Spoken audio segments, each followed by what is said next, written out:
Hello students, this is Sriram info all India government jobs అండి. మన ఛానల్లో పర్మనెంట్ గవర్నమెంట్ జాబ్స్ మాత్రమే పోస్ట్ చేయడం జరుగుతుందండి. కాంట్రాక్ట్ బేస్డ్ కానీ అవుట్సోర్సింగ్ జాబ్స్ అయితే మన ఛానల్లో ఉండవు. ఓన్లీ పర్మనెంట్ గవర్నమెంట్ జాబ్స్ మాత్రమే పోస్ట్ చేస్తాము. మన ఛానల్ ఇంకా ఎవరైనా సబ్స్క్రైబ్ చేసుకోకపోతే సబ్స్క్రైబ్ చేసుకొని బెల్ ఐకాన్ ఆన్ చేసుకొని పెట్టుకోండి. నా ప్రతి అప్డేట్ అనేది మీకు నోటిఫికేషన్ ద్వారా వస్తుంది. అలాగే మీకు వాట్సాప్ ఉంటే వాట్సాప్ ఛానల్లో జాయిన్ అవ్వండి. టెలిగ్రామ్ ఉంటే టెలిగ్రామ్ ఛానల్లో జాయిన్ అవ్వండి. జాయిన్ అయినట్టయితే మీకు exam dates, result dates, previous question papers, job information అనేది మీకు ప్రొవైడ్ చేయడం జరుగుతుంది. ఛానల్లో జాయిన్ అవ్వడానికి డిస్క్రిప్షన్లో నేనైతే లింక్స్ అనేవి ప్రొవైడ్ చేశాను. ఆ లింక్ ద్వారా మీరైతే ఛానల్లో అయితే జాయిన్ అవ్వచ్చు. హలో స్టూడెంట్స్, ఇప్పుడు మనకు వచ్చేసి సిఎస్ఐఆర్ నుంచి మరో నోటిఫికేషన్ అయితే రావడం జరిగింది. ఇది సిఎస్ఐఆర్లో 6వ నోటిఫికేషన్ అండి. ఈ ఇయర్లో మనకి రిలీజ్ అయింది. Indian institute of chemical biology నుంచి రిలీజ్ అయింది అనమాట. బోత్ మెయిల్ అండ్ ఫీమేల్ ఎవరైనా అప్లై చేసుకోవచ్చు. ఏ స్టేట్ నుండి అయినా సరే ఎవరైనా సరే దీనికి అప్లికేషన్స్ అనేవి పెట్టుకోవచ్చు అన్నమాట. ఉమెన్ క్యాండిడేట్స్కి అయితే ఎటువంటి అప్లికేషన్ ఫీజు అయితే ఏమీ లేదండి. ఎలిజిబిలిటీ ఉన్నారు, ప్రతి ఒక్కరూ అప్లై చేసుకోండి. అన్నీ కూడా పర్మనెంట్ బేస్డ్ జాబ్స్ అండి. ఏవి కాంట్రాక్ట్ బేస్డ్ కానీ అవుట్ సోర్సింగ్ జాబ్స్ ఏమీ కావు. అన్నీ కూడా పర్మనెంట్ బేస్డ్ జాబ్స్. మన ఛానల్లో కూడా అన్ని పర్మనెంట్ బేస్డ్ జాబ్స్ ఏవైతే ఉన్నాయో అది మాత్రమే ఎక్స్ప్లెయిన్ చేయడం జరుగుతుంది. ఓకేనా? ఇది మనకి Indian institute of chemical biology వాళ్ళది అఫీషియల్ వెబ్సైట్. ఇందులో మీకు ఇక్కడ కింద స్క్రోల్ చేసుకోవచ్చు. ఇక్కడ న్యూస్, అవార్డ్స్, లేటెస్ట్ పబ్లికేషన్స్ అని చెప్పేసి ఉంటుంది. ఇందులో సెకండ్ వన్ చూడండి, recruitment of technical assistant and technicians అని చెప్పేసి ఉంటుంది. దాని మీద క్లిక్ చేయండి. క్లిక్ చేస్తే మీకు పేజ్ వచ్చేసి ఇట్లా ఓపెన్ అవుతుంది. ఇందులో మీకు ఇక్కడ అడ్వర్టైజ్మెంట్ అని ఉంది కదా, డీటెయిల్డ్ అడ్వర్టైజ్మెంట్ అని, ఇక్కడ లింక్ అని ఉంటుంది. దాని మీద క్లిక్ చేస్తేనే మీకు నోటిఫికేషన్ అనేది డౌన్లోడ్ అవుతుంది. దాని మీద క్లిక్ చేసినట్టయితే మీకు అఫీషియల్ నోటిఫికేషన్ అనేది ఇట్లా డౌన్లోడ్ అవుతుంది. ఈ నోటిఫికేషన్లో ఇంపార్టెంట్ పాయింట్స్ అనేవి అన్నీ కూడా మీకు చాలా క్లియర్గా ఎక్స్ప్లెయిన్ చేస్తాను. మీరు వీడియో ఎక్కడ స్కిప్ చేయకుండా లాస్ట్ వరకు చూడండి. ఏ మాత్రం చిన్న డౌట్స్ ఉన్నా కింద కామెంట్ బాక్స్లో కామెంట్ చేయండి.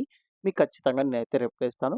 ఏమైనా డౌట్స్ ఏమైనా ఉంటే నాకేంటంటే కాల్ మీ ఫర్ యాప్ నుంచి కూడా కాల్ చేయొచ్చు. అది ఎలా కాల్ చేయాలి ఏంటో కూడా ఒక వీడియో చేసి పెట్టి కింద డిస్క్రిప్షన్లో ఇచ్చాను.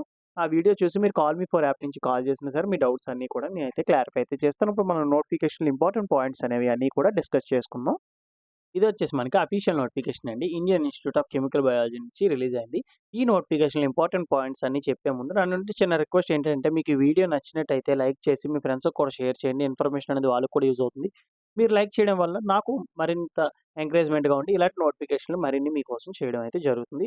చూడండి, అన్నీ కూడా direct recruitment for the post of technical assistant and technician పోస్టుల కోసం వీలైతే రిక్రూట్ చేస్తున్నారు. డైరెక్ట్ రిక్రూట్మెంట్ అంటే మీకు ఆల్రెడీ చాలాసార్లు చెప్పాను. అన్నీ కూడా పర్మనెంట్ బేసిక్ జాబ్స్ అండి. అడ్వర్టైజ్మెంట్ నెంబర్ వచ్చేసి ఇక్కడ మనకి RNC 600/2025 అనేది మనకి అడ్వర్టైజ్మెంట్ నెంబర్. స్టార్టింగ్ డేట్ అండి, మనకి ఆన్లైన్ అప్లికేషన్ అనేది ఎప్పుడు స్టార్ట్ అవుతుందంటే 24th February 2025 అయితే మనకి స్టార్ట్ అయ్యింది. అలాగే last date of submission online application వాళ్ళకి ఇది మనకి ఆన్లైన్ అప్లికేషన్ అండి. ఎటువంటి ఆఫ్లైన్లో కూడా మీరు ఏం అప్లికేషన్ పంపించాల్సిన అవసరం లేదు. ఆన్లైన్లో అప్లై చేసుకుంటే సరిపోతుందన్నమాట. దానికి లాస్ట్ డేట్ చూసుకున్నట్టయితే 31st March 2025 అయితే ఎండ్ అవుతుంది. ఈ డేట్స్ లోపు మీరు ఆన్లైన్లో అప్లై చేసుకోవాల్సి ఉంటుందన్నమాట. Date of return exam and admit cards, call letters అనేవి అన్నీ కూడా మీకు మెయిల్ ద్వారా అండ్ మెసేజ్ ద్వారా కూడా కమ్యూనికేట్ అవుతుంది. లేదనుకుంటే మన టెలిగ్రామ్ ఛానల్లో కానీ వాట్సాప్ ఛానల్లో జాయిన్ అవ్వండి. అన్నీ కూడా మీకైతే ప్రొవైడ్ చేస్తాను. అండ్ ఇక్కడ మనకి చాలా క్లియర్‌గా ఇచ్చారండి. ఏంటి, women candidates are encouraged to apply అని చెప్పేసి మనకి ఇక్కడ ఇవ్వడం జరిగింది. అంటే ఏంటంటే బోత్ మెయిల్ అండ్ ఫీమేల్ ఎవరైనా అప్లై చేసుకోవచ్చు. బట్ ఇక్కడ మేము ఉమెన్ క్యాండిడేట్స్‌ని కూడా ఎంకరేజ్ చేస్తున్నాము అప్లై చేసుకోవడానికని. ఎందుకంటే మనకి గవర్నమెంట్ రూల్ అండి. యాస్ పర్ గవర్నమెంట్ రూల్ ప్రకారంగా ఉమెన్ క్యాండిడేట్స్‌ని కూడా ఎంకరేజ్ చేస్తున్నారు. అందుకే ఉమెన్ క్యాండిడేట్స్ కూడా ఎటువంటి అప్లికేషన్ ఫీజ్ అయితే ఏమి వీళ్ళైతే పే చేయడం లేదు. ఇదొచ్చేసి మనకి next education qualification and experience details అండి. ఇందులో మనకేంటంటే ఎక్స్‌పీరియన్స్ క్యాండిడేట్స్ అప్లై చేసుకునేలాగా ఉన్నాయి. అలాగే ఫ్రెషర్ క్యాండిడేట్స్ కూడా అప్లై చేసుకునేలాగా ఉన్నాయన్నమాట. డిగ్రీ, అలాగే డిప్లొమా అంటే ఐటీఐ వీటికి సంబంధించి మనకి ఉన్నాయన్నమాట. ఫస్ట్ నేనేం చేస్తానంటే ఏవైతే ఎక్స్‌పీరియన్స్ లేనివి ఉన్నాయో అవి మాత్రం నేను ఎక్స్‌ప్లెయిన్ చేస్తాను. రిమైనింగ్ వచ్చేసి ఎక్స్‌పీరియన్స్ క్యాండిడేట్స్‌కి ఏటేటి ఉన్నాయో అవి కూడా ఎక్స్‌ప్లెయిన్ చేస్తాను. ఓకేనా? ఇక్కడ మనకి గ్రీన్ కలర్‌లో మార్క్ చేసినవన్నీ కూడా మనకేంటంటే ఎక్స్‌పీరియన్స్ అవసరం లేనివిమాట. ఓకేనా? ఫస్ట్ నేను అవి ఎక్స్‌ప్లెయిన్ చేస్తాను. రిమైనింగ్ దట్ మిగిలినవి కూడా ఎక్స్‌ప్లెయిన్ చేస్తాను. ఇందులో మనకి ఇక్కడ ఫస్ట్ వచ్చేసి టెక్నీషియన్ 1 అండి. ఇక్కడ మనకి వేకెన్సీ కోడ్ ఉంటుంది. ప్రతి దానికి కూడా వేకెన్సీ కోడ్ ఉంటుంది. ఇక్కడ చూడండి 6002509 అండి. ఇక్కడ 6002510. ఓకేనా? ఇక్కడ 09, ఇక్కడ 10, నెక్స్ట్ వెళ్తే 11. ఓకేనా? ఈ విధంగా మీకు వేకెన్సీస్ కోడ్స్ ఉంటాయి. మీరు ఏదైనా పోస్ట్‌కి డౌట్ అడిగే ముందు వేకెన్సీ కోడ్ కూడా మెన్షన్ చేయండి. అప్పుడు నేను ఈజీగా మీకు ఆన్సర్ అయితే చేయగలను. అండ్ దీనికి వచ్చేసి మనకి పోస్టులనేవి ఇక్కడ చెక్ చేసుకోవాల్సి ఉంటుంది. ఒక పోస్ట్ ఉంది. ఒకటి కూడా ఓపెన్ కేటగిరీకి ఉంది. అంటే ఏ క్యాస్ట్ వాళ్ళైనా సరే దీనికి అప్లై చేసుకోవచ్చు. ఏజ్ లిమిట్ ఈ టెక్నీషియన్ పోస్ట్‌కి ఏజ్ లిమిట్ అన్నిట్లికి కూడా సేమేనండి. 18 ఇయర్స్ నుంచి 28 ఇయర్స్ వరకు ఎవరైనా అప్లై చేసుకోవచ్చు. Age relaxation as per government rule ప్రకారంగా ఎస్ఎస్టీ క్యాండిడేట్స్‌కి వచ్చేసి 5 ఇయర్స్, ఓబీసీ వాళ్ళకి 3 ఇయర్స్, పీడబ్ల్యూడీ క్యాండిడేట్స్‌కి 10 ఇయర్స్ ఏజ్ రిలాక్సేషన్ అయితే ఉంటుంది. గ్రూప్ సి గెజిటెడ్ పోస్టులండి ఇవి. ఓకేనా. గ్రూప్ సి నాన్ గెజిటెడ్ పోస్టులు. పే స్కేల్ లెవెల్ 2 ఇస్తున్నారు. ఇనీషియల్‌గా వీళ్ళకి ఇచ్చేది 19,900 అనేది ఇనీషియల్‌గా ఇచ్చే బేసిక్ సాలరీ. గ్రాస్ సాలరీ వచ్చేసి మీకు ఎలా లేదన్నా మీకు 38,000 వరకు బై హ్యాండ్ అయితే మీకు వస్తుంది. వీటికి ఎడ్యుకేషన్ క్వాలిఫికేషన్ ఓకేనా. టెక్నీషియన్ 1కి అన్నిటికి కూడా పోస్టులు చూసుకోండి. ఏజ్ లిమిట్ సేమ్, సాలరీ కూడా సేమ్. ఎడ్యుకేషన్ క్వాలిఫికేషన్ అనేది మారుతుంది. పోస్టు ఏదైతే వేకెన్సీ కోడ్ ఇచ్చారో దాన్ని బట్టి మనకేంటంటే ఎడ్యుకేషన్ క్వాలిఫికేషన్ అనేది మారుతుంది. నేను క్లియర్‌గా చెప్తాను. స్లోగానే చెప్తాను వినండి. దీనికి ఎడ్యుకేషన్ క్వాలిఫికేషన్ వచ్చేసి మనకి టెక్నీషియన్ 1కి 10th class plus ITI certificate ఉండాలి. ఓకేనా. 10th తర్వాత ఐటీఐ చేసుండాలి. ఐటీఐలో ఏ ట్రేడ్ చేసుండాలి అనుకుంటే ఇక్కడ చూడండి mechanic, refrigeration and air condition trade చేసిన వాళ్ళు ఎవరైనా సరే ఈ వేకెన్సీ కోడ్‌కి అప్లై చేసుకోవచ్చు. నెక్స్ట్ వచ్చేసి నెక్స్ట్ 10 వేకెన్సీ కోడ్ 10 చూసుకున్నట్టయితే 10th క్లాస్ ప్లస్ ఐటీఐలో ఎవరైతే ఎలక్ట్రానిక్, మెకానిక్ ట్రేడ్ చేసిన వాళ్ళు ఉంటారో వాళ్ళు ఈ వేకెన్సీ కోడ్‌కి అప్లై చేసుకోవచ్చు. ఒకటే పోస్టు టెక్నీషియన్‌లే వేకెన్సీ కోడే మారుతుంది. ఓకేనా. మిగిలిందంతా సేమ్. ఏజ్ అండ్ ఏదైతే సాలరీ ఇచ్చారో అన్నీ కూడా సేమేనండి. అండ్ నెక్స్ట్ ఇంకోటొచ్చేసి టెక్నీషియన్‌లో మనకి పోస్ట్ కోడ్ 11 ఇందులో చూసుకున్నట్టయితే మనకి 10th క్లాస్ ప్లస్ ఐటీఐలో ఏ ట్రేడ్ ఇక్కడ ఇన్‌స్ట్రుమెంట్ మెకానిక్ ట్రేడ్ చేసిన వాళ్ళు ఎవరైనా అప్లై చేసుకోవచ్చు. ఎటువంటి ఎక్స్‌పీరియన్స్ కూడా ఏమీ అవసరం లేదండి. అప్రెంటిస్ సర్టిఫికేట్ ఉంటే అప్‌లోడ్ చేయండి. లేకపోతే లేదు. It's not mandatory. ఓకేనా. అండ్ నెక్స్ట్ వచ్చేసి మనకి ఇంకోటి చూసుకున్నట్టయితే 12 వేకెన్సీ కోడ్ 12 చూసుకున్నట్టయితే 10th క్లాస్ ప్లస్ ఐటీఐలో ఎలక్ట్రీషియన్ ట్రేడ్ చేసిన వాళ్ళు కూడా అప్లై చేసుకోవచ్చు. ఓకేనా. అండ్ నెక్స్ట్ వచ్చేసి మనకి టెక్నీషియన్‌లోనే పోస్ట్ కోడ్ వేకెన్సీ కోడ్ 13లో చూసుకున్నట్టయితే మనకి దీనికి 10th క్లాస్ ప్లస్ ఐటీఐలో క్యాటరింగ్ అండ్ హాస్పిటాలిటీ అసిస్టెంట్ ఎవరైతే ఈ ట్రేడ్ చేసిన వాళ్ళు ఉంటారో వాళ్ళు ఎవరైనా సరే దీనికి అప్లై చేసుకోవచ్చు. రఫ్‌గా చెప్పాలంటే టెక్నీషియన్ పోస్ట్‌కి 10th క్లాస్ తర్వాత ఐటీఐలో ఏ ట్రేడ్స్ వాళ్ళు అప్లై చేసుకోవచ్చు అంటే catering and hospitality assistant apply చేసుకోవచ్చు. ఎలక్ట్రీషియన్ ట్రేడ్ చేసిన వాళ్ళు అప్లై చేసుకోవచ్చు. ఇన్‌స్ట్రుమెంట్ మెకానిక్ ట్రేడ్ చేసిన వాళ్ళు అప్లై చేసుకోవచ్చు. అలాగే ఎలక్ట్రానిక్ మెకానిక్ ట్రేడ్ చేసిన వాళ్ళు అప్లై చేసుకోవచ్చు. And mechanic, refrigeration and air condition trade చేసిన వాళ్ళు కూడా దీనికి అప్లై చేసుకోవచ్చు. టెక్నీషియన్ పోస్ట్‌కి. ఓకేనా. ఎటువంటి ఎక్స్‌పీరియన్స్ కూడా ఏమీ అవసరం లేదు. అండ్ రిమైనింగ్ పోస్టులు చూసుకున్నట్టయితే ఫస్ట్ వచ్చేసి మనకి టెక్నికల్ అసిస్టెంట్‌లో మనకి చూడండి ఎడ్యుకేషన్ క్వాలిఫికేషను దీనికొచ్చేసి మనకి సాలరీ అనేది గ్రూప్ బి నాన్ గెజిటెడ్ పోస్టులు పే స్కేల్ లెవెల్ 6 ఇస్తున్నారు. అంటే ఇనీషియల్‌గా మీకు 35,400 అనేది ఇనీషియల్‌గా వీళ్ళకిచ్చే బేసిక్ సాలరీ. గ్రాస్ సాలరీ వచ్చేసి మీకు 65,000 ప్లస్ అయితే మీకొస్తుంది. దీనికి ఏజ్ లిమిట్ కూడా సేమ్ 18 ఇయర్స్ నుంచి 28 ఇయర్స్ ఉన్న వరకు ఎవరైనా సరే దీనికి అప్లై చేసుకోవచ్చు. టెక్నికల్ అసిస్టెంట్‌కి, టెక్నీషియన్‌కి ఒకటే మనకి ఏజ్ లిమిట్ అండి. 18 ఇయర్స్ నుంచి 28 ఇయర్స్ వరకు ఏజ్ రిలాక్సేషన్ కూడా అందరికీ వర్తిస్తుంది. అండ్ దీనికి ఎడ్యుకేషన్ క్వాలిఫికేషన్ వచ్చేసి BSc or equivalent in biological science. ఓకేనా. బీఎస్సీ గాని లేదంటే equivalent in biological science degree ఎవరైనా సరే దీనికి అప్లై చేసుకోవచ్చు. బట్ 1 ఇయర్ ఎక్స్‌పీరియన్స్ అనేది కంపల్సరీగా ఉండాలి. అలాగే నెక్స్ట్ ఈ వేకెన్సీ కోడ్ టెక్నికల్ అసిస్టెంట్‌లోనే వేకెన్సీ కోడ్ 04 చూసుకున్నట్టయితే BSc or equivalent in biological science గాని, బయోటెక్నాలజీ గాని లేదంటే టాక్సీ టెక్నాలజీ ఎవరైనా సరే దీనికి అప్లై చేసుకోవచ్చు. ఓకేనా. బీఎస్సీ ఆర్ ఈక్వాలెంట్ ఏవైతే ఈ ట్రేడ్స్ చెప్పానో వీళ్ళు ఎవరైనా అప్లై చేసుకోవచ్చు. బట్ 1 ఇయర్ ఎక్స్‌పీరియన్స్ అనేది కంపల్సరీగా కావాలి. దీనికి కూడా సాలరీ అనేది సేమ్ అండి. నెక్స్ట్ డిప్లొమా క్యాండిడేట్స్ దేనికి అప్లై చేసుకోవచ్చు అంటే ఇక్కడ చూడండి టెక్నికల్ అసిస్టెంట్‌లోనే వేకెన్సీ కోడ్ 2505 లాస్ట్‌లో. ఓకేనా. లాస్ట్ 4 డిజిట్స్ చెప్తున్నాను. 2505 ఏజ్ లిమిట్ సేమ్ 18 ఇయర్స్ నుంచి 28 ఇయర్స్ వరకు అప్లై చేసుకోవచ్చు. సాలరీ కూడా 65,000 ప్లస్ అయితే వస్తుంది పర్ మంత్ సాలరీ. దీనికి ఎడ్యుకేషన్ క్వాలిఫికేషన్ వచ్చేసి BSc or equivalent in computer science చేసిన వాళ్ళు ఎవరైనా అప్లై చేసుకోవచ్చు. 1 ఇయర్ ఎక్స్‌పీరియన్స్ అనేది ఉండాలి. ఏది మీరు డిగ్రీతో అప్లై చేసుకున్నట్టే. అంటే బీఎస్సీ కంప్యూటర్స్ చేశానండి నేను. బీఎస్సీ కంప్యూటర్స్‌తో నేను అప్లై చేసుకున్నట్టయితే నాకు 1 ఇయర్ ఎక్స్‌పీరియన్స్ ఉండాలన్నమాట. లేదు నేను డిగ్రీ చేయలేదు. నేను డిప్లొమా చేశాను అని అనుకుంటే, డిప్లొమా చేసిన వాళ్ళు ఎవరు? ఇక్కడ మనకి చూడండి కంప్యూటర్ సైన్స్ గాని, కంప్యూటర్ ఇంజినీరింగ్ గాని, లేదా కంప్యూటర్ టెక్నాలజీ గాని, లేదంటే ఐటీ డిపార్ట్‌మెంట్ గాని. అంటే మనకి ఏదైతే డిప్లొమాలో సీఎస్‌సి డిపార్ట్‌మెంట్ ఉంటదో లేదా ఐటీ డిపార్ట్‌మెంట్ గాని ఎవరైనా అప్లై చేసుకోవచ్చు. 3 ఇయర్స్ డిప్లొమా అయినా అయ్యి ఉండొచ్చు. ఫుల్ టైమ్ కోర్సు లేదంటే లాటరల్ ఎంట్రీ ద్వారా 2 ఇయర్స్ చేసినా సరే అప్లై చేసుకోవచ్చు. బట్ వీళ్ళకొచ్చేసి 2 ఇయర్స్ ఎక్స్‌పీరియన్స్ ఉండాలి. ఓకేనా. ఇక్కడ మనకి డిగ్రీతో అప్లై చేసుకున్నట్టయితే డిగ్రీ అంటే బీఈ, బీటెక్ కూడా వస్తుంది. ఓకేనా. వాళ్ళు కూడా అప్లై చేసుకోవచ్చు. డిగ్రీ గాని, బీఈ గాని, బీటెక్ గాని కంప్యూటర్ సైన్స్‌తో చేసిన వాళ్ళు అప్లై చేసుకుంటే 1 ఇయర్ ఎక్స్‌పీరియన్స్ ఉండాలి. లేదు డిప్లొమాతో అప్లై చేసుకున్నట్టయితే 2 ఇయర్స్ ఎక్స్‌పీరియన్స్ అయితే ఉండాలి. ఓకేనా? మీకు క్లారిటీ వచ్చింది కదా! అండ్ నెక్స్ట్ పోస్ట్ వచ్చేసి 2506 అండి. Vacancy code. దీనికొచ్చేసి సాలరీ అండ్ ఏజ్ లిమిట్ కూడా సేమ్ అండి. దీనికి ఎడ్యుకేషన్ క్వాలిఫికేషన్ వచ్చేసి డిప్లొమా ఇన్ మెకానికల్ ఇంజినీరింగ్ చేసిన వాళ్ళు ఎవరైనా అప్లై చేసుకోవచ్చు. బట్ దీనికి కూడా 2 ఇయర్స్ ఎక్స్‌పీరియన్స్ అనేది కంపల్సరీగా కావాలి. ఓకేనా? దాంట్లో మీ ఫ్రెండ్స్ ఎవరైనా ఎక్స్‌పీరియన్స్ క్యాండిడేట్స్ ఉంటే వాళ్ళకి షేర్ చేయండి. ఇది వాళ్ళకి కూడా యూజ్ అవుతుంది. అండ్ నెక్స్ట్ 2507 వేకెన్సీ కోడ్ చూసుకున్నట్టయితే దీనికి డిప్లొమా ఇన్ ఇన్‌స్ట్రుమెంటేషన్ ఇంజినీరింగ్ చేసిన వాళ్ళు ఎవరైనా సరే దీనికి అప్లై చేసుకోవచ్చు. దీనికి కూడా సేమేనండి. 2 ఇయర్స్ ఎక్స్‌పీరియన్స్ అనేది కంపల్సరీగా కావాలి. ఓకేనా? 2 ఇయర్స్ ఎక్స్‌పీరియన్స్ అనేది కంపల్సరీగా ఉండాలి.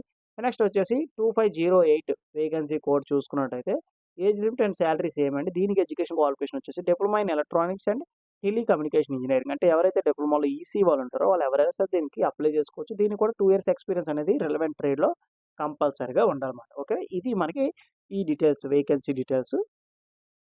అండ్ నెక్స్ట్ వచ్చేసి మోడ్ ఆఫ్ సెలక్షన్ చూసుకున్నట్టయితే మనకి ఇక్కడ చూడండి సిలబస్, రిటన్ ఎగ్జామ్, టెక్నికల్ అసిస్టెంట్‌కి, టెక్నీషియన్‌కి చూసుకున్నట్టయితే ప్రతి దానికి కూడా 3 పేపర్స్ ఉంటాయండి. పేపర్ 1, పేపర్ 2, పేపర్ 3 ఉంటుంది. ఫస్ట్ వచ్చేసి మనం టెక్నికల్ అసిస్టెంట్‌కి చూసుకున్నట్టయితే బోత్ హిందీ అండ్ ఇంగ్లీష్‌లో ఉంటుంది ఎగ్జామినేషన్ అనేది. మనకి డిప్లొమా అండ్ గ్రాడ్యుయేషన్ లెవెల్‌లో ఉంటుందన్నమాట. ఓకేనా? డిప్లొమా వాళ్ళకి డిప్లొమా లెవెల్‌లో ఉంటుంది. గ్రాడ్యుయేషన్ వచ్చేసి గ్రాడ్యుయేషన్ లెవెల్‌లో ఉంటుంది. టోటల్‌గా 200 క్వెషన్స్ ఉంటాయి. 3 అవర్ డ్యూరేషన్ టైమ్ అయితే ఉంటుంది. పేపర్ 1 వచ్చేసి 1 అవర్ డ్యూరేషన్ టైమ్ అయితే ఉంటుంది. మెంటల్ ఎబిలిటీ టెస్ట్ ఉంటుంది. 50 క్వెషన్స్ 100 మార్క్స్. అంటే ఈచ్ క్వెషన్ క్యారీ 2 మార్క్స్. దీనికి ఎటువంటి నెగెటివ్ మార్కింగ్ అనేది ఏమీ ఉండదు. మెంటల్ ఎబిలిటీ టెస్ట్ నుంచి ఏమేమి వస్తాయంటే జనరల్ ఇంటెలిజెన్స్ అని, క్వాంటిటీ ఆప్టిట్యూడ్ అని, రీజనింగ్, ప్రాబ్లమ్ సాల్వింగ్ అని చెప్పేసి ఇలాగా సిట్యుయేషన్ జడ్జ్‌మెంట్స్ అని చెప్పేసి ఈట్లి మీద మీ క్వెషన్స్ అయితే ఉంటాయన్నమాట. నెక్స్ట్ పేపర్ 2 వచ్చేసి మనకి 30 మినిట్స్ టైమ్ అయితే ఉంటుంది. అందులో మీకు general awareness and English language ఉంటుంది. 25 క్వెషన్స్ 75 మార్క్స్. అంటే each question carry 3 marks, 1 negative marking ఉంటుంది ఈచ్ రాంగ్ ఆన్సర్‌కి. ఓకే. ఇంగ్లీష్ కూడా సేమ్ 25 క్వెషన్స్ 75 మార్క్స్ అండి. అలాగే పేపర్ 3 చూసుకున్నట్టయితే మనకి 90 మినిట్స్ డ్యూరేషన్ టైమ్ అయితే ఉంటుంది. ఇక్కడ మీకు కోర్ సబ్జెక్ట్ అయితే ఉంటుందన్నమాట. అంటే మీ రిలవెంట్ సబ్జెక్ట్ అయితే ఏదో ఉంటుంది. మెకానికల్‌కి సంబంధించి మెకానికల్, ఈసీ వాళ్ళకి సంబంధించి కంప్యూటర్ సైన్స్ సంబంధించి కంప్యూటర్ సైన్స్. ఏ రిలవెంట్ ట్రేడ్‌కి వాటికి సంబంధించి ఉంటుంది. 100 క్వెషన్స్ ఉంటాయి. 300 marks. Each question carry 3 marks అండి. ఈచ్ రాంగ్ ఆన్సర్‌కి 1 నెగెటివ్ మార్కింగ్ ఉంటుంది. చాలా జాగ్రత్తగా మీరు ఆన్సర్ చేయాల్సి ఉంటుందన్నమాట. Next technician. టెక్నీషియన్ పోస్ట్‌కి చూసుకున్నట్టయితే దీనికి కూడా same language English and Hindi లాంగ్వేజ్‌లో ఉంటుంది. 10థ్ క్లాస్ ప్లస్ ఐటీఐ ట్రేడ్ మీద మీకైతే ఈ క్వెషన్స్ అయితే రావడం జరుగుతుంది. 150 క్వెషన్స్ అయితే ఉంటుంది. టోటల్‌గా 2 అవర్స్ 30 మినిట్స్ డ్యూరేషన్ టైమ్ అయితే ఉంటుంది. పేపర్ 1 వచ్చేసి మనకు 1 అవర్ టైమ్ అయితే ఉంటుంది. Mental ability test same 50 questions ఉంటాయి. 100 marks. Each question carry 2 marks. దీనికి ఎటువంటి నెగెటివ్ మార్కింగ్ అయితే ఉండదు. పేపర్ 2 వచ్చేసి 30 మినిట్స్ టైమ్ అయితే ఉంటుంది. జనరల్ అవేర్‌నెస్, జనరల్ ఇంగ్లీష్ నుంచి వస్తుందన్నమాట. 25 questions 75 marks. Each question carry 3 marks. 1 negative marking అయితే ఉంటుంది ఈచ్ రాంగ్ ఆన్సర్‌కి. ఓకేనా? సేమ్ మనకి ఇంగ్లీష్‌లో కూడా 25 questions 75 marks. 1 negative marking for each wrong answer. Paper 3 చూసుకున్నట్టయితే 1 అవర్ డ్యూరేషన్ టైమ్ అయితే ఉంటుంది. సేమ్ దీనికి కూడా కోర్ సబ్జెక్ట్ బట్టి ఉంటుంది. అంటే ఏ ట్రేడ్‌కి సంబంధించి ఐటీఐకి ఆ ట్రేడ్‌కి తగ్గట్టుగా మీకు 50 క్వెషన్స్ ఉంటాయి. 150 marks. Each question carry 3 marks. Each wrong ఆన్సర్‌కి 1 నెగెటివ్ మార్కింగ్ అయితే ఉంటుంది. అప్లికేషన్ ఫీ విషయానికి వచ్చినట్టయితే ఉమెన్ క్యాండిడేట్స్‌కి, SC, ST, PWD, ex service మ్యాన్‌కి ఎటువంటి అప్లికేషన్ ఫీజ్ అయితే లేదు. ఇక్కడ ఉమెన్స్‌లో ఓబీసీ వాళ్ళైనా, యూఆర్ అయినా, ఈడబ్ల్యూఎస్ అయినా ఎవరికీ కూడా ఎటువంటి అప్లికేషన్ ఫీజ్ అయితే లేదు. రిమైనింగ్ క్యాండిడేట్స్‌కి వచ్చేసి రూ. 500 అనేది అప్లికేషన్ ఫీజ్ అయితే పే చేయాల్సి ఉంటుంది. అది కూడా ఆన్‌లైన్‌లో పే చేసేయొచ్చు. ఓకేనా? Credit card, debit card, UPI payment ద్వారా మీరు ఆన్‌లైన్ అప్లికేషన్ అనేది పే చేయొచ్చు. టర్మ్స్ అండ్ కండిషన్స్ చూసుకున్నట్టయితే మనకి బెనిఫిట్స్ చూసుకున్నట్టయితే డీఏ అని, హెచ్ఆర్ఏ అని, ట్రాన్స్‌పోర్ట్ అలవెన్స్ అని, సెంట్రల్ గవర్నమెంట్ ఎంప్లాయీస్‌కి ఏవైతే ఉంటాయో హౌస్ బిల్డింగ్ అడ్వాన్స్ అని, లీవ్ ట్రావెలింగ్ అలవెన్సెస్ అని అన్నీ కూడా మీకు ఈ అలవెన్సెస్‌లో అన్నీ యాడ్ అవుతాయి. And next general conditions and information చూసుకున్నట్టయితే all Indian citizens are eligible అండి. ఓకేనా? ఇండియన్ సిటిజన్ అయితే చాలు మీరు దీనికి అప్లై చేసుకోవచ్చు. మీరు పెట్టిన అప్లికేషన్స్ అన్నీ కూడా మీకు స్క్రీనింగ్ కమిటీ ఉంటుంది. స్క్రీనింగ్ కమిటీ అన్నీ కూడా పర్టిక్యులర్‌గా ప్రతి ఒక్కటి చెక్ చేస్తది. స్క్రీనింగ్ కమిటీ అప్రూవల్ అయితేనే మీకు అడ్మిట్ కార్డ్స్ అనేవి ప్రొవైడ్ అయితే చేస్తారన్నమాట. ఓకేనా? అందుకే ఇచ్చిన ప్రతి ఇన్ఫర్మేషన్ అనేది కరెక్ట్‌గా ఇవ్వాలన్నమాట. Candidate can apply more than 1 post. ఓకేనా? సబ్మిట్ సెపరేట్ అప్లికేషన్ ఫీస్ కూడా పే చేయాలి. మీరు మల్టిపుల్ అప్లికేషన్స్ అనేవి పెట్టొచ్చు. నా నుండి సజెషన్ ఏంటంటే, ఒకదానికి అప్లై చేసి, ఆ ఒకదానికి సిన్సియర్‌గా మీరు ప్రిపేర్ అవ్వండి. ఓకేనా? ఒకదానికి సిన్సియర్‌గా మీరు ప్రిపేర్ అయితే సరిపోతుందన్నమాట. ఓకే. నెక్స్ట్ వచ్చేసి ప్రొవిజన్ వచ్చేసి 1 ఇయర్ ప్రొవిజన్ పీరియడ్ అయితే ఉంటుంది. అంటే ట్రైనింగ్ పీరియడ్ మాట. ఆఫ్టర్ దట్ మిమ్మల్ని కన్ఫర్మేషన్ అయితే చేస్తారు. ఏజ్ రిలాక్సేషన్ చూసుకున్నట్టయితే ఎస్ఎస్టీ క్యాండిడేట్స్‌కి వచ్చేసి 5 ఇయర్స్, ఓబీసీ వాళ్ళకి వచ్చేసి 3 ఇయర్స్, పీడబ్ల్యూడీ క్యాండిడేట్స్‌కి వచ్చేసి 10 ఇయర్స్ అనేది ఏజ్ రిలాక్సేషన్ అయితే ఉంటుంది. ఈ విధంగా మీరు చెక్ చేసుకోండి. యాక్చువల్‌గా మనకి 28 ఇయర్స్ అయితే మాక్సిమం ఏజ్ లిమిట్ ఇచ్చారు. మినిమమ్ 18 ఇయర్స్, మాక్సిమం 28 ఇయర్స్ ఇచ్చారు కదా! దాన్ని బట్టి మీరు ఏజ్ రిలాక్సేషన్ అయితే కాలిక్యులేట్ చేయండి. మీకు డౌట్స్ ఉంటే నన్ను అడగండి కింద కామెంట్ బాక్స్‌లో. నేను ఖచ్చితంగా మీకు రిప్లై అయితే ఇస్తాను. ఇన్‌స్ట్రక్షన్ టు ది క్యాండిడేట్ మనం ఇక్కడ చూసుకున్నట్టయితే మనకి కాల్ లెటర్స్ అన్నీ కూడా మీకు అఫీషియల్ వెబ్‌సైట్‌లోనే డౌన్‌లోడ్ చేసుకోండి. ఓకేనా? ఈ మధ్య కొద్దిగా ఫేక్ అనేవి ఎక్కువగా స్ప్రెడ్ అవుతున్నాయి. అట్లాంటివి ఏం కాకుండా మీరు అఫీషియల్ వెబ్‌సైట్‌లోనే నమ్మండి. లేదనుకుంటే మన టెలిగ్రామ్ ఛానెల్ అని, వాట్సాప్ ఛానెల్‌లో జాయిన్ అవ్వండి. అందులో మీకు డైరెక్ట్‌గా వెబ్‌సైట్ లింక్స్ అని మేము ప్రొవైడ్ చేస్తాం. దాని ద్వారా మీరు డైరెక్ట్‌గా రీడైరెక్ట్ అవుతారు. అక్కడికి వెళ్లి మీరు చెక్ చేసుకోవచ్చమాట. ఇది ఎలా అప్లై చేసుకోవాలి? హౌ టు అప్లై అంటే ఆన్‌లైన్ అప్లికేషనే. ఎటువంటి ఆఫ్‌లైన్‌లో కూడా మీరేం పంపించాల్సిన అవసరం లేదు. No other mode of application will be accepted. ఓకేనా? ఓన్లీ ఆన్‌లైన్ అప్లికేషనే యాక్సెప్ట్ చేస్తారు. రూ. 500 అప్లికేషన్ ఫీస్ చెప్పాను కదా! ఎవరెవరు పే చేయాలి ఏంటో. నెక్స్ట్ వచ్చేసి మీరు అప్లోడ్ చేయాల్సినవేంటంటే photo, signature, left thumb impression. ఓకేనా? లెఫ్ట్ థంబ్ ఇంప్రెషన్ అనేది కంపల్సరీగా అప్లోడ్ చేయాలి. అండ్ మీ education qualification details, experience certificate ఇప్పుడు అప్లికేబుల్ ఎక్స్‌పీరియన్స్ ఉంటే అప్లోడ్ చేయండి. లేకపోతే లేదు. నెక్స్ట్ వచ్చేసి మీ క్యాస్ట్ సర్టిఫికేట్. నెక్స్ట్ వచ్చేసి హ్యాండ్ రైటింగ్ డిక్లరేషన్ అండి. చాలామంది ఏం చేస్తున్నారంటే ఇవన్నీ కూడా క్యాపిటల్ లెటర్స్‌లో రాసి అప్లోడ్ చేస్తున్నారు. అప్లికేషన్ రిజెక్ట్ అయ్యే అవకాశం కూడా ఉంది. ఓకేనా? అట్లా చేయకండి. ఇక్కడ యాజ్ ఇట్ ఈస్‌గా ఎలా ఉందో సేమ్ యాజ్ ఇట్ ఈస్‌గా అయ్యి అని చెప్పేసి మీ పేరు రాసి ఇవన్నీ కూడా రాయాల్సి ఉంటుంది. ఓకేనా? ఇది మనకి నోటిఫికేషన్ ఇంపార్టెంట్ పాయింట్స్. ఇప్పుడు మనం రిజిస్ట్రేషన్ ప్రాసెస్ అనేది ఎట్లా ఉంటుందో చూద్దాము. డిస్క్రిప్షన్ ఇచ్చిన లింక్ మీద క్లిక్ చేస్తే మీకు పేజ్ వచ్చేసి ఇలా ఓపెన్ అవుతుంది. టెక్నీషియన్ అండ్ టెక్నికల్ అసిస్టెంట్ అని చెప్పేసి అడ్వర్టైజ్మెంట్ అంటే RNC/600/2025 అని. ఓకేనా? ఇక్కడ మీరు పైన చూసుకోవచ్చు టాప్‌లో హౌ టు అప్లై. ఇది ఎలా అప్లై చేసుకోవాలి ఏంటని పీడిఎఫ్స్ ఉంటాయి. ఇవన్నీ కూడా ఒకసారి చెక్ చేసుకొని మీరు టైం చాలా ఎక్కువగా ఉంది కాబట్టి స్లోగా అప్లై చేసుకోండి. ఓకేనా? కంగారుగా మాత్రం మీరు అప్లై చేయొద్దు. ఇక్కడ ఎవరైతే కొత్తగా రిజిస్ట్రేషన్ అవ్వాలనుకుంటున్నారో రిజిస్ట్రేషన్ మీద క్లిక్ చేయండి. లేదు అనుకుంటే ఎవరైతే రిజిస్ట్రేషన్ డీటెయిల్స్ ఉన్నాయో లాగిన్ అవ్వాలనుకుంటున్నారో లాగిన్ మీద క్లిక్ చేస్తారు. నేను రిజిస్ట్రేషన్ మీద క్లిక్ చేస్తాను. క్లిక్ చేస్తే మీకు పేజ్ వచ్చేసి ఇలా ఓపెన్ అవుతుంది. ఇక్కడ టెక్నికల్ అసిస్టెంట్ ఏ పోస్ట్‌కి మీరు అప్లై చేసుకుంటున్నారో మీకు రైట్ సైడ్‌లో ఇక్కడ రిజిస్టర్ అని చెప్పేసి ఉంటుందన్నమాట. ఓకేనా? ప్రతి దానికి కూడా రిజిస్టర్ అని ఉంటుంది. మీరు ఏ పోస్ట్‌కి అప్లై చేయాలనుకుంటున్నారో దానికి తగ్గట్టుగా మీరైతే రిజిస్ట్రేషన్ అని చెప్పేసి ఉంటుంది కదా! దాని మీద మీరు క్లిక్ చేయాల్సి ఉంటుంది. ఇక్కడ మనకి చూసుకున్నట్లయితే నేను పోస్ట్ కోడ్ 2510 10థ్ క్లాస్ ప్లస్ ఐటీఐలో మెకానికల్ ట్రేడ్ ఏదైతే ఉంటుందో దానికి నేను రిజిస్ట్రేషన్ ఎలా ఉంటుంది ఏంటో చూపిస్తాను. ఇక్కడ రిజిస్టర్ అని ఉంది కదా! దాని మీద నేను క్లిక్ చేస్తాను. క్లిక్ చేస్తే మీకు పేజ్ వచ్చేసి ఇలా ఓపెన్ అవుతుందన్నమాట. ఇందులో మీరు ఇక్కడ చూడొచ్చు. ఇక్కడ ఫస్ట్ ఇక్కడ టెక్నీషియన్ 1 అని మీరు పెట్టిన పోస్ట్ కోడ్ కూడా ఇక్కడ అపియర్ అవుతుంది. ఇది ఒకసారి కరెక్ట్‌గా ఉందో లేదో ఒకసారి చెక్ చేసుకోండి. తర్వాత టైటిల్ పెట్టుకోండి. మిస్టర్ అయితే మిస్టర్, మిసెస్ అయితే మిసెస్ అని. అలాగే ఇక్కడ మీ ఫుల్ నేమ్ అనేది ఇవ్వాలి. 10థ్ క్లాస్ మార్క్ లిస్ట్‌లో ఏదైతే మీ నేమ్ ఉందో సేమ్ యాజ్ ఇట్ ఈస్‌గా మీ name and next father name, mother name and next వచ్చేసి మీరు స్టేటస్ అంటే మ్యారీడ్ అయితే మ్యారీడ్, అన్‌మ్యారీడ్ అయితే అన్‌మ్యారీడ్ పెట్టుకోండి. నెక్స్ట్ వచ్చేసి జెండర్ అండి. జెండర్ వచ్చేసి మనకి మెయిల్ అయితే మెయిల్ అని పెట్టండి. ఫీమేల్ క్యాండిడేట్స్ అయితే ఫీమేల్ పెట్టుకోండి. ట్రాన్స్‌జెండర్స్ అయితే ట్రాన్స్‌జెండర్స్. ఓకేనా? అట్లా టిక్ పెట్టుకోవాల్సి ఉంటుంది. కేటగిరీ జనరలా, ఈడబ్ల్యూఎస్‌ఆ, ఎస్సీఆ, ఎస్టీఆ, ఓబీసీ అని చెప్పి అడుగుతున్నారు కదా! మీ కేటగిరీ అనేది మీరు టిక్ చేసుకోవాల్సి ఉంటుందన్నమాట. పీడబ్ల్యూడీ ఎస్ అయితే ఎస్ అని పెట్టండి. లేకపోతే నో అయితే నో అని పెట్టండి. అండ్ సెంట్రల్ గవర్నమెంట్ ఎంప్లాయీస్ అయితే ఎస్ అని పెట్టండి. లేకపోతే నో అని పెట్టండి. ఎక్స్ సర్వీస్ మ్యాన్ ఎవరైనా ఉంటే ఎస్ అని పెట్టండి. లేకపోతే నో. అండ్ నెక్స్ట్ మీ డేట్ ఆఫ్ బర్త్ అనేది సెలెక్ట్ చేసుకోండి.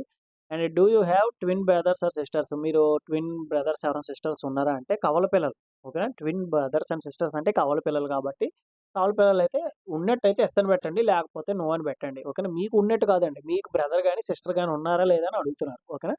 నెక్స్ట్ వచ్చేసి మీ mail ID, confirmation mail ID, mobile number same mobile number enter చేస్తారు. పాస్వర్డ్ ఒకటి క్రియేట్ చేసుకొని క్యాప్చర్ ఎంటర్ చేసుకుంటారు. సబ్మిట్ మీద క్లిక్ చేస్తే వీళ్ళ దగ్గర నుండి ఒక మెయిల్ ఐడీ అనేది మీకొస్తుంది. ఓకేనా? ఆ మెయిల్ ఐడీ మీరు వెరిఫై చేసుకోవాల్సి ఉంటుంది. ఆ తర్వాత రిజిస్ట్రేషన్ డీటెయిల్స్ జనరేట్ అవుతాయన్నమాట. మీకు రిజిస్ట్రేషన్ నంబర్ ఉంటుంది. ఆ రిజిస్ట్రేషన్ నంబరు మీరు ఏదైతే పాస్వర్డ్ ఇక్కడ పెట్టుకున్నారో ఆ పాస్వర్డ్‌తోని మీరు లాగిన్ అవ్వాల్సి ఉంటుందన్నమాట. ఆ డీటెయిల్స్‌తో లాగిన్ అయిన తర్వాత మీరు అప్లికేషన్ ప్రాసెస్ అయితే స్టార్ట్ చేయొచ్చు. ఇది మనకి రిజిస్ట్రేషన్ ప్రాసెస్. ఇందులో మీకు ఏ డౌట్స్ ఉన్నా కింద కామెంట్ బాక్స్‌లో కామెంట్ చేయండి. లేదు అనుకుంటే కాల్ మీ ఫర్ యాప్ నుంచి కాల్ చేయండి. మీకు ఖచ్చితంగా నేనైతే రిప్లై ఇస్తాను. అలాగే అన్ని డౌట్స్ కూడా క్లారిఫై అయితే చేసుకోవచ్చు. ఓకేనా? థాంక్ యూ సో మచ్ అండి ఫర్ వాచింగ్ వీడియో.